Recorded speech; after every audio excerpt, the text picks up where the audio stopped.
Howdy my totally tubular gamers, and we are back with another video. It's your boy Tubular Jonathan. We're back, and today we're talking about a game. Just one game. Today we are talking about Bomb Rush Cyberfunk. I know usually we talk about tons of games when we do ranking videos, but today I really wanted to sit down and just talk to you about Bomb Rush. Now, they did not sponsor this video, they did not send me a review code. I really just wanted to get this off my chest that Bomb Rush Cyberfunk is an absolutely phenomenal game, and here is why.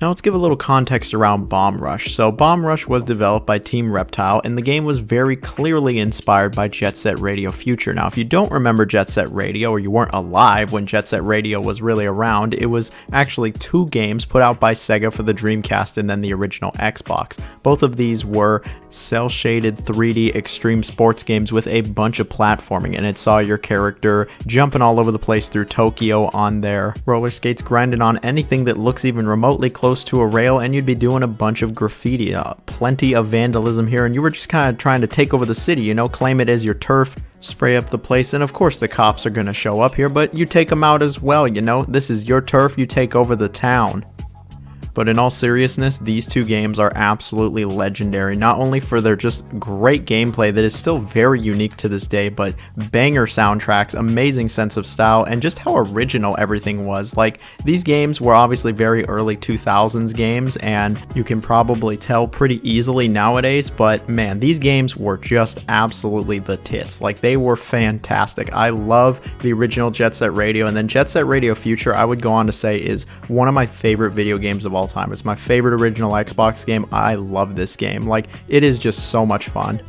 And then the series went quiet. It's actually still quiet to this day. There's been rumors for like ever that another Jet Set Radio is going to happen, but the series has been totally quiet outside of showing up in some Sega crossover games like Sega Superstar Tennis or the racing games. We've not had any Jet Set Radios, and hopefully one day that changes, but what we got instead was Bomb Rush Cyberfunk. Team Reptile, you know, they really also love Jet Set Radio. They love the style and what it was all about, and if Sega wasn't going to make another Jet Set Radio, they were going to make their own version of Jet Set Radio.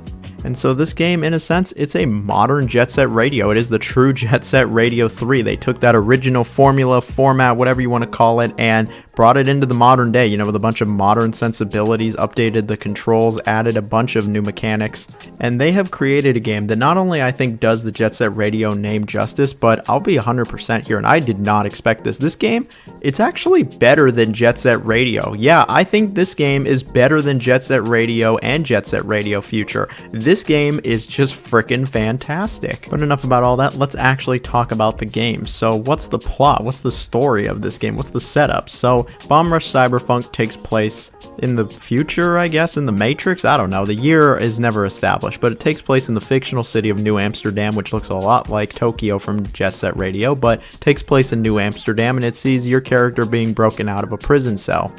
He meets up with this guy named Trice, who said he's looking to form a new gang, the Bomb Rush Gang. And our character, you know, they just break out of prison and they actually get killed. He actually gets straight decapitated, and Trice is able to bring him back, but with a robot head. Sadly, he has lost all his memories, personality, and sense of self associated with that original head, but you know what? He knows one thing. He's gonna join Trice's new gang, and they're gonna take over the city.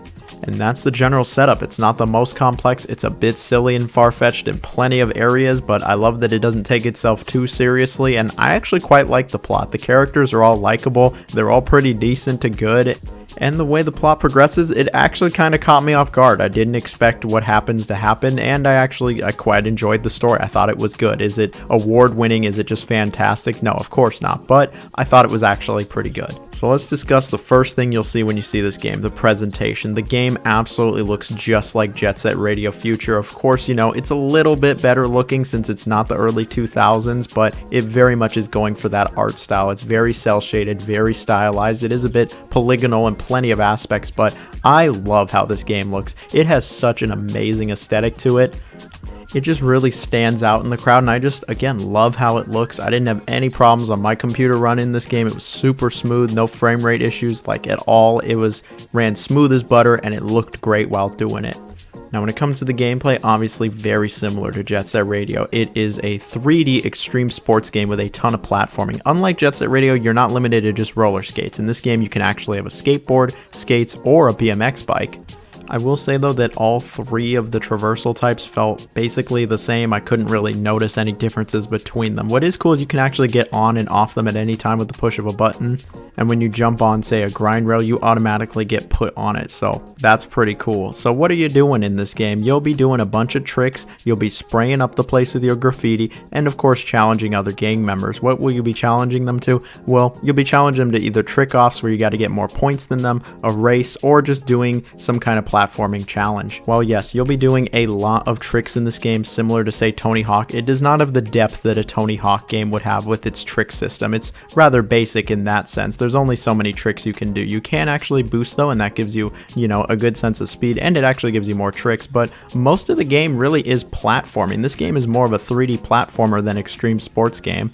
And that's something I always loved about Jet Set, and it's something I really love here is how much platforming you actually do. And the game gets really creative with its platforming, utilizing grind rails. You're able to run on walls and doing plenty, and I truly do mean plenty of tricks along the way. You'll be challenging gang members to plenty of trick-offs where you got to get more points than them, and there's multipliers, and there's different tricks you can do in combinations, and you got to keep things fresh and all that. It's actually pretty fun. Then they're spraying the graffiti. You just go up to a spot where you can spray it at the push of a button. If it's a little one, you just push the button and you spray it like that. But if it's a bigger one, you got to actually connect these lines by moving the analog stick in that direction. You don't have to collect spray cans like Jet Set. And along the way, you'll actually get new graffiti art that you can spray onto stuff, and it's got new combinations, almost kind of like a fighting game, just to spray the art onto the wall. And at first I was a bit weirded out that you didn't actually have to collect spray cans to spray anything, but I realized in the end you didn't really need that to begin with, and I like the system that this game has. Now I gotta say, right off the bat, I noticed this. The movement in this game is fantastic. The movement is just amazing in this game. It is like the best aspect of this game is how smooth and fluid the movement is. Like, Jet Set has some stiff moments, I won't lie to you. In the first game, having to hold right trigger to go faster is annoying, but this game is so smooth to control. It really is just a dream, truly a dream to control. It feels so nice. It's satisfying. It feels great. The game has a good sense of speed, and I was just having a blast.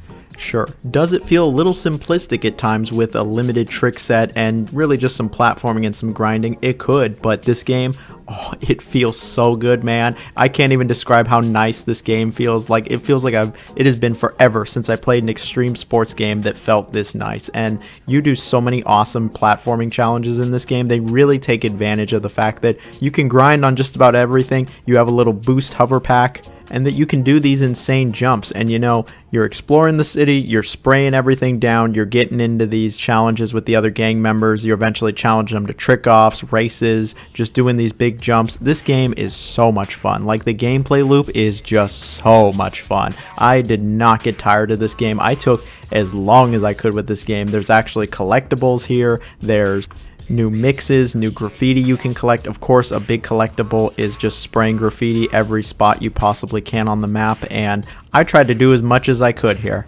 because the game is just so much fun. The movement is so nice. It feels so smooth. There's quality of life improvements. The level design is fantastic. They absolutely take advantage of your movement and what you can do. Like, the level design, it just slaps. It really slaps. It fucks, it slaps, it does whatever it needs to do to stay interesting, engaging, a little challenging, but just fun. Above all else, just fun.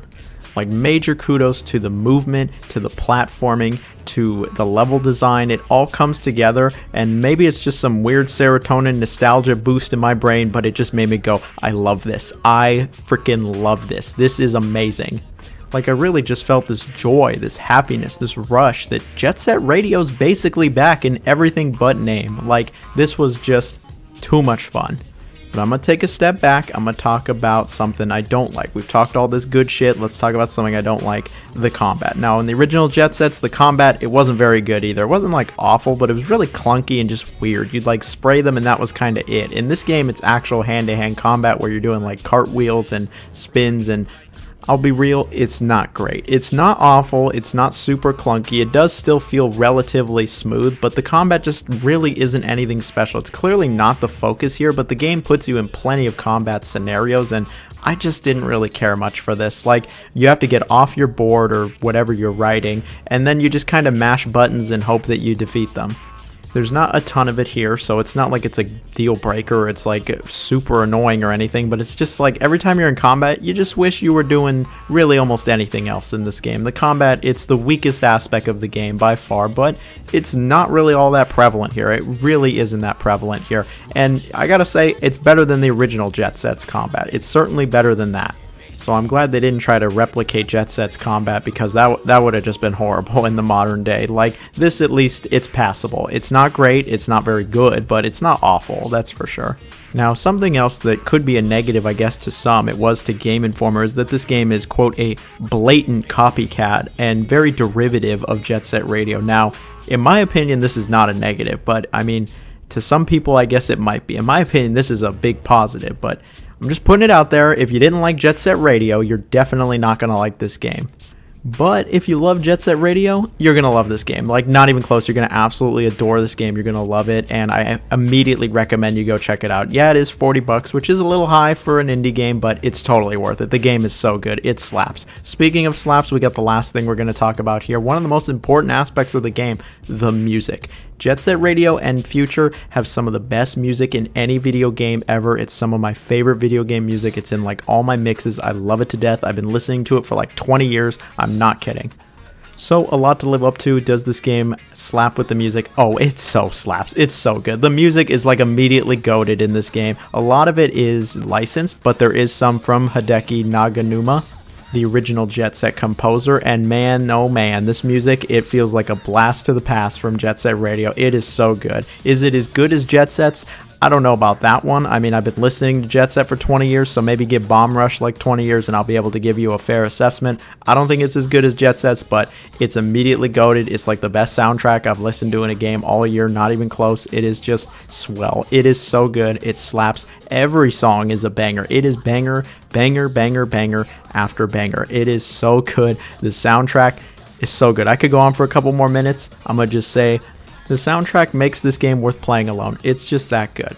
Alright, so overall, Bomb Rush Cyberfunk, if you couldn't tell, I am like head over heels with this game. This game is exactly what I've wanted for 10, 15 years at this point. A new Jet Set Radio style game with some modern sensibilities, some improvements on the formula, and just a really fun time. Does the game have its shortcomings? Yes, it does have a few shortcomings, but I think that those are really outweighed by the positives. The movement, the platforming, the level design, how smooth everything is, and the minor improvements it makes to tricks and combat from Jet Set make it just a fantastic game with a swell presentation, a banger soundtrack. Really, this game, for anybody who likes extreme sports games, platforming, or Jet Set, is just a no-brainer immediately. There's a lot of amazing games coming out the rest of this year. It's already been like the best year in gaming maybe ever, but Bomb Rush Cyberfunk should not be ignored. It absolutely should not be ignored, and I can't believe I'm saying this. Like, look, I knew the game was going to be good. It was obvious the game was going to be good, but I did not expect this game to be better than Jet Set Radio. I really do think this is a better game than Jet Set Radio and Future. It just improves on the formula. There's a lot of quality and life improvements. The movement is amazing. And I just cannot believe still how good this game is. Like, this is everything I've wanted from a Jet Set game, from a platformer, from an extreme sports game forever. It really feels like this game is just tailored towards me, man. I went nuts for this game when I started playing it, and I still am going nuts for it. I expect myself to play through this game numerous times, just thanks to how good it is. Like, this game is immediately one of my favorite indie games, one of my favorite platformers, and I expect to come back to this game for many years to come and play through it a dozen times over. It's just so good. And then if we ever get a sequel, I can't imagine how good that would be. There's been a lot of fantastic games this year. Baldur's Gate, Resident Evil, Street Fighter, Zelda. There's so many good games this year. It's not even funny how many good games there are. And now we got Starfield and Spider-Man and all that, which I'm in the credits for, by the way. But Bomb Rush Cyberfunk, it's up there for me as one of my favorites immediately. I love this game. And that's really why I wanted to come in here today. I really just wanted to come in and talk about my love for Bomb Rush, because I don't think this game should be ignored. I have a feeling a lot of people probably didn't even give it a chance just because of how it looks, or maybe just the kind of game it is, and I don't think that should be the case. The game should be checked out. It is worth playing, and it's just, it's amazing. But that's it for today's video. Do you like it when I do these more in-depth reviews on a singular game? I don't usually do these. Usually I do my rankings, but this game deserved it. It deserved that singular review. Let me know down below how you all are feeling about this game or this video or whatever it is you want to tell me. Like, share, comment, sub. We got a Patreon going as well since the unemployment is kicking in. Thank you all so much. Have a wonderful day and check this game out.